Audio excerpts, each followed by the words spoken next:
যতনী সাজাই সিরিজের এপিসোড 4 নিয়ে চলে এলাম। তো আজকের এপিসোডে তোমাদের সঙ্গে শেয়ার করব চুড়ি তৈরি করে। তো হ্যালো সবাইকে, আমি অর্পিতা। আশা করছি সবাই ভীষণ ভালো আছো।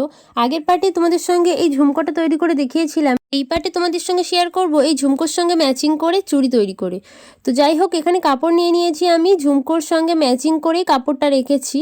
তো এবার কাপড়টা আঠা দিয়ে চুড়ির ওপরে বসিয়ে এবার এক এক করে পেঁচিয়ে দিতে হবে। এই যে আমি যেভাবে পেঁচিয়ে দিচ্ছি তোমরা এইভাবেই করবে, একটু টাইট করে রাখবে, তবে কিন্তু চুড়িটা দেখতে ভালো লাগবে। আচ্ছা, তোমাদের কাছে আমার এই জুয়েলারি সিরিজটা কেমন লাগছে কমেন্টে জানাতে পারো। আরও নতুন নতুন ভিডিও আসতে চলেছে জুয়েলারি মেকিংয়ের, আরও ড্রেস মেকিংয়ের। তো সেগুলো দেখতে হলে কিন্তু পেজটা ফলো করে রাখতে হবে। তো এখানে চুড়ির গায়ে আমার কাপড় পেঁচানো কমপ্লিট হয়ে গেছে। এবার আমি এখানে কিছু ফাটা ঘুঙরু নিয়ে নিয়েছিলাম আর কিছু চার্ম নিয়ে নিয়েছিলাম। সেগুলো এই সুতোর সাহায্যে এই যে ভালোভাবে লাগিয়ে দিচ্ছি চুড়ির গায়ে। আর এপারে নিয়েছিলাম কিছু ছোট্ট ছোট্ট বল, সেগুলোও সুতো দিয়ে আটকে দিচ্ছি। তো এটা কিন্তু আমি প্রথমবারের মতো করেছি, আর চুড়িটা ভীষণই সুন্দর লাগছিল দেখতে। তো তোমাদের কাছে কেমন লাগলো কমেন্টে জানাতে পারো। ভালো লাগলে ভিডিওতে একটা লাইক করে ভিডিওটা শেয়ার করে দিও। আর তোমরা আমাকে কমেন্টে জানাতে পারো তোমরা কী ধরনের ভিডিও দেখতে চাও, আমি সেই ধরনের ভিডিও নিয়ে আসার চেষ্টা করব।